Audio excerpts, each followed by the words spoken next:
എല്ലാവർക്കും എൻ്റെ വിനീതമായ വന്ദനം. വളരെ സന്തോഷകരമായിട്ടുള്ള ഒരു മുഹൂർത്തമാണ്. ഇൻഡസ് ആർട്ട് സെൻറ്ററിൻ്റെ ഈ മൺസൂൺ മൈൻഡ്സ്കേപ്സ് എന്ന് പറയുന്ന 3 ദിവസത്തെ ഇവിടെ ഡേവിഡ് ഹാളിൽ ചരിത്രപ്രസിദ്ധമായ, ഇപ്പോൾ മാളവിക ഇവിടെ പറഞ്ഞതുപോലെ മലബാറിൻ്റെ സസ്യോദ്യാനം നിലനിന്ന ഒരു സ്ഥലമാണ്. ഇവിടെ ഇരുന്നാണ് വൈൻ റീഡ് ഇട്ടിയച്ചൻ വൈദ്യരുമായിട്ട് സംവദിച്ചുകൊണ്ട് ഈ പറയുന്ന ബൗദ്ധമായ നമ്മുടെ സസ്യശാസ്ത്ര അവബോധം, കേരളത്തിൻ്റെ 17ാം നൂറ്റാണ്ടോളം നിലനിന്ന ആ ബൗദ്ധ സസ്യവിജ്ഞാനീയത്തെ ആദ്യമായി ഒരു റോമൻ ലിപിയിൽ രേഖപ്പെടുത്തി ലാറ്റിൻ ഭാഷയിൽ അച്ചടിച്ചു കൊണ്ടിരുന്ന ഒരു കെട്ടിടത്തിൽ തന്നെ ഇരുന്നുകൊണ്ട് നമ്മൾ ഈ സസ്യ ഉദ്യാനങ്ങളെ കുറിച്ചും മൺസൂൺ കാല ചികിത്സയെക്കുറിച്ചും അതുപോലെ ഔഷധ നിർമ്മാണത്തെക്കുറിച്ചും ഔഷധ തോപ്പുകളും തോട്ടങ്ങളും, നമ്മുടെ തോപ്പുംപടിയൊക്കെ ഇവിടെ വളരെ അടുത്താണ്, നിരവധി തോപ്പുകൾ നമുക്ക് ഉണ്ട് എന്നറിയാം.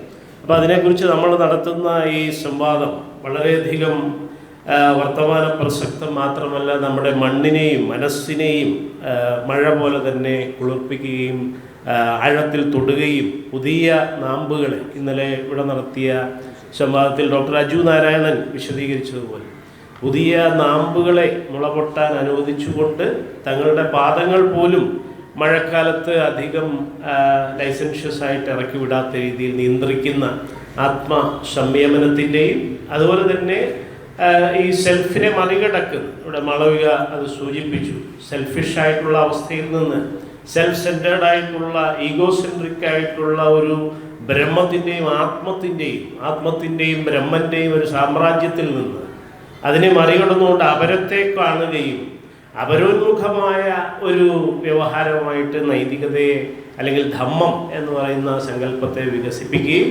അതിനുവേണ്ടി നമ്മുടെ മനുഷ്യൻ്റെ കമ്മം എന്ന് പറയുന്ന കമ്മത്തെ ആളുക, കമ്മാളന്മാരാണ് യഥാർത്ഥത്തിൽ ഇതൊക്കെ വാൻഡ്രീഡിൻ്റെ കാലത്തൊക്കെ ഇത് പടുത്തുയർത്തിയിരിക്കുന്നു. ഡച്ച് റൂഫാണ് ഇതിൻ്റെ മുകളിൽ നിൽക്കുന്നത്. ഇപ്പോൾ യൂറോപ്പിൻ്റെ കമ്മാളന്മാരുടെ പാരമ്പര്യം മുതൽ നമ്മുടെ വിശ്വകർമ്മജരായിട്ടുള്ള ഐങ്കുടി കമ്മാളരുടെ പാരമ്പര്യമൊക്കെ കലർന്ന രീതിയിൽ കടന്നു വരുമ്പോൾ നാം കാണുന്ന അർദ്ധചന്ദ്രാകൃതമായിട്ടുള്ള ആ മൂൺസ്റ്റോൺ, അത് തനി ബൗദ്ധമായിട്ടുള്ള സൗത്ത് ഏഷ്യൻ വാസ്തുശില്പമാണ്. പക്ഷെ മുകളിലേക്ക് പോകുമ്പോൾ ഡച്ച് റൂഫാണ് ഇവിടെ നിൽക്കുന്നത്. അപ്പോൾ ആ രീതിയിൽ ലോകത്തിൻ്റെ തന്നെ കമ്മാളരുടെയൊക്കെ ആ ജീവിത സംസ്കാരം അത് കലർന്നിരിക്കുകയാണ്, അതിനുള്ളിലാണ് നാം ഇരിക്കുന്നത്. ഇവിടെയാണ് ഇട്ടിച്ചും വൈദ്യരും വാൻഡ്രീഡ് വരുന്നുകൊണ്ട് ഈ സസ്യോദ്യാനം മോഡിഫൈ ചെയ്ത് അതിൻ്റെ രേഖകൾ പകർത്തിയത്, അതിൻ്റെ ചിത്രങ്ങൾ വരച്ചത് മത്തേയൂസ് പാതിരി ഇവിടെ വന്ന് ആ ചിത്രങ്ങൾ പരിശോധിച്ച് അദ്ദേഹം വരച്ച് അങ്ങനെയൊക്കെ ഉണ്ടാക്കുകയായിരുന്നു.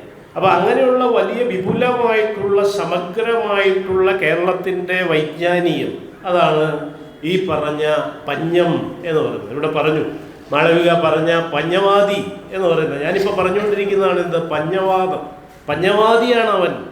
പഞ്ഞവാദം പറയരുതേ, പഞ്ഞക്കുണദോഷി. നീ ഏതൊരു പഞ്ഞക്കുണദോഷിയാണ്? നീ ഒരു പഞ്ഞക്കുണദോഷിയാണോ മഞ്ഞക്കുണദോഷിയാണ്? ഇതെല്ലാം വരുന്നത് ഈ കതിനായിൽ നിന്ന് തന്നെയാണ്. കതിന എന്ന് പറഞ്ഞാൽ ഈ പറഞ്ഞ മഞ്ഞ വസ്ത്രം, ചീവര, അത് കൊടുക്കലാണ്. അതിൻ്റെ സെറിമണിക്കാണ് കതിന സെറിമണി എന്ന് പറയുന്നത്. ഇപ്പോഴും നമ്മുടെ അമ്പലങ്ങളിലും പള്ളികളിലും കതിന വെടി പൊട്ടിക്കുകയാണ്. അന്ന് ആ സെറിമണിക്ക് പൊട്ടിച്ചുകൊണ്ടിരുന്ന ആ വെടി, ഔപചാരിക സെറിമോണിയൽ ആയിട്ടുള്ള ആ ഫയർ വർക്കിനാണ് കതിന വെടി എന്ന് പറയുന്നത്. ഇപ്പോഴും ചീരപ്പഞ്ചിറ മൂപ്പിൽ നിന്നാണ് ശബരിമലയിൽ പോയിട്ട് ഈ കതിന വെടി പൊട്ടിക്കാനുള്ള അധികാരം.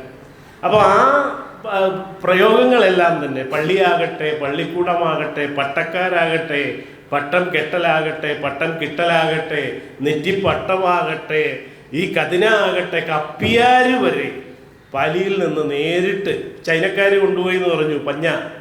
നമ്മളാണ് അതിനു മുമ്പ് എഴുതിയിരിക്കുന്ന പഞ്ഞവാദികളായിട്ടുള്ള കേരള മക്കളാണ്. അശോകൻ വിളിച്ച BC 3-ാം നൂറ്റാണ്ടിൽ അശോകൻ സംബോധന ചെയ്യുക, സല്യൂട്ട് ചെയ്യുക, കേരപുത്തോ എന്നാണ്, കേരപുത്തോ എന്ന് വിളിക്കുന്ന ആ ചേരമക്കൾ അതിനു മുമ്പേ പഞ്ഞവാദികളായിട്ടുള്ളവരാണ്.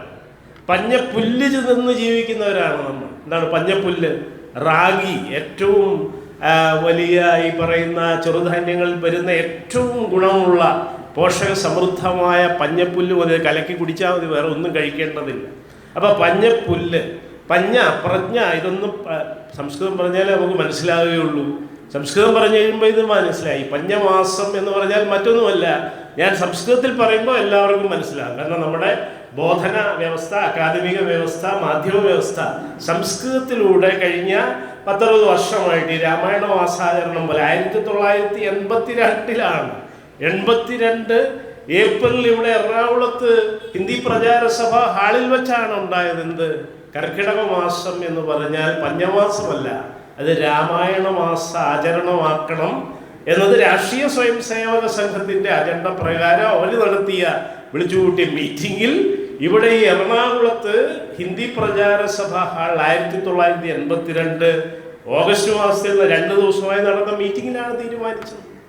1982 എന്ന് പറഞ്ഞാൽ കഴിഞ്ഞ നൂറ്റാണ്ടിന്റെ അവസാന ഭാഗത്ത്. ഇപ്പൊ നമുക്ക് എണ്ണി നോക്കാം, 30-40 വർഷങ്ങളെ ആകുന്നുള്ളൂ. അപ്പൊ അതിനു മുമ്പ് വരെ എങ്ങനെയാണ് ഈ പഞ്ഞമാസം നമ്മുടെ സ്മൃതിയിൽ കിടക്കുന്നത്? എങ്ങനെയാണ് നമ്മൾ പഞ്ഞവാദികളാകുന്നത്? പ്രജ്ഞാമാസമാണ്. പ്രജ്ഞ എന്ന് പറഞ്ഞാൽ ബുദ്ധിശക്തി. മേധ എന്ന് മറ്റൊരു വാക്കുണ്ട്. അതിന്റെ പാലിന്റെ ഒറിജിനൽ എന്ന് പറയുന്നത് മെത്ത എന്ന് പറയും. മെത്ത എന്നാണ് പാലിന്. മെത്തയുള്ളവനാണ് മേത്തൻ. അത് ഈ മ്ലേച്ഛന്റെ തുല്യമായ ഒരു പദമാക്കി മാറ്റി. ഇപ്പോഴും മുസ്ലിങ്ങളെ അപമാനിക്കാൻ വേണ്ടി പറയുന്ന ഒരു ഇതാണ്. അത് ആദ്യകാലത്ത് നല്ല രീതിയിലായിരുന്നു. മേത്തർ ഗ്രൂപ്പ് തന്നെ ഇവിടെയുണ്ട്. അപ്പൊ ഇപ്പോൾ മേത്തൻ എന്ന് പറയുന്ന മ്ലേച്ഛന് തുല്യമാക്കുകയാണ്. തുലുക്കൻ, തുരുഷ്കൻ അല്ലെങ്കിൽ തുർക്കിക്കാരൻ എന്നുള്ളതാണ്. ഈ പറഞ്ഞ പോലെ വിദേശി എന്നുള്ള അർത്ഥത്തിലായിരുന്നു. യവനൻ, അവനാണ് ജോനകൻ, ജോനക തരുണി എന്ന് വിളിക്കും. അപ്പൊ ഇതെല്ലാം യഥാർത്ഥത്തിൽ ബുദ്ധിസവുമായി ബന്ധപ്പെടാതെ നമുക്ക് ഭാഷയില്ല, ചിന്തയില്ല, നമുക്ക് സംസാരിക്കാൻ ഒന്നുമില്ല. ഈ ആശയലോകം കതിന മുതൽ പഞ്ഞവാദി മുതൽ പഞ്ഞപ്പുല്ല് മുതൽ ഇത് കപ്പിയാര് മുതൽ ഇതെല്ലാം ബുദ്ധിസവുമായി ബന്ധപ്പെട്ട പാലി പദങ്ങളാണ്. പാലി പഴന്തമിഴ് പദങ്ങളാണ്. നമുക്ക് അപ്പനും അമ്മയും ഇല്ല. കൊറിയയിൽ വരെ, ചൈനയിലെ കൊറിയയിൽ വരെ അപ്പൻ അമ്മ എന്നുള്ള വാക്കുകളുണ്ട്. എവിടുന്നാണത് ഇത്ര വിദൂരമായിട്ടുള്ള വിവിധ ലിപികളുള്ള മറ്റ് ഭാഷകളിലേക്ക്, സൗത്ത് ഏഷ്യയിലേക്കൊക്കെ പടർന്നു പോയത്? ഈ ഭിക്ഷുണിമാരാണ്. അശോകന്റെ മകളെ പോലെയുള്ള, ശംഖമിത്തെ പോലുള്ള ഭിക്ഷുണിമാരാണ്. കന്യകാവുകൾ, കന്യാസ്ത്രീകൾ അവർ പടർത്തിയതാണ്. ആ ഗയയിലുള്ള ബോധിവൃക്ഷം കൊണ്ടുവന്ന് നമ്മുടെ ഈ മുണ്ടിയത്ത് തോപ്പ് എന്ന് പറയുന്ന ഈ പാലിയത്തെ കാവിൽ വരെ കൊണ്ടുവച്ചിരിക്കുന്നത് ഇതുപോലുള്ള ഭിക്ഷുണിമാരാണ്. അവരാണ് നമ്മളെ അക്ഷരം പഠിപ്പിച്ചത്, നമുക്ക് നീതിബോധം പകർന്നു തന്നത്. അതിനാണ് ധാർമ്മികത. സെൽഫിഷ്നെസ് അല്ല, സെൽഫ്ലെസ് ആയിട്ടുള്ള അവസ്ഥ. നോ സെൽഫ്, അനിച്ഛ, അനാത്മ ബുദ്ധന്റെ സിദ്ധാന്തമാണ്. ലോകത്തെ നിർണയിച്ചിരിക്കുന്ന, ലോകത്തെ വ്യാഖ്യാനിക്കാൻ കഴിയുന്ന ഏറ്റവും സമഗ്രമായ ഇതുവരെ ലോകതത്വം, മനുഷ്യന്റെ ചിന്തയിൽ വിരിഞ്ഞ ഏറ്റവും വലിയ ചിന്തകളാണ് അനിത്യവാദം, അനാത്മവാദം, സമുദയവാദം, പ്രതീത്യ സമുത്പാദം. അപ്പൊ ഈ തത്വചിന്തയെ മറച്ചുകൊണ്ടാണ് നമ്മൾ മറ്റു പലതും പഠിച്ചുകൊണ്ടിരിക്കുകയാണ്. വൈരുദ്ധ്യാത്മക ഭൗതികവാദം, അല്ലെങ്കിൽ ചാർവാകം, മറ്റത് മറിച്ചത് നാഗാർജുനന്റെ ശൂന്യം ഒക്കെ പഠിച്ചു. നാഗാർജുനന്റെ ശൂന്യമാണ് ഗൗഡപാദരെടുത്ത് ആത്മ ബ്രഹ്മനുമായി കണക്ട് ചെയ്തു. അത് ഗൗഡപാദരെ പരമഗുരുവായി കാണുന്ന ശങ്കരനെടുത്ത് അദ്വൈതം എന്ന് പ്രഖ്യാപിച്ചു. ഇപ്പൊ ശങ്കരന്റെ അതിന്റെ പ്രതിഭകൾ കേരളത്തിൽ പൊങ്ങിക്കൊണ്ടിരിക്കുകയാണ്. അപ്പൊ ഈ രീതിയിൽ യഥാർത്ഥത്തിൽ നമ്മൾ ചിന്തയുടെ ആധാരങ്ങളെ മറച്ചു വെച്ചുകൊണ്ട്, മായ്ച്ചുകൊണ്ട്, നമ്മുടെ തന്നെ അപ്പനെയും അമ്മയെയും, അപ്പ ദീപോ ഭവ, ബുദ്ധന്റെ അവസാന സന്ദേശത്തിൽ നിന്നാണ്.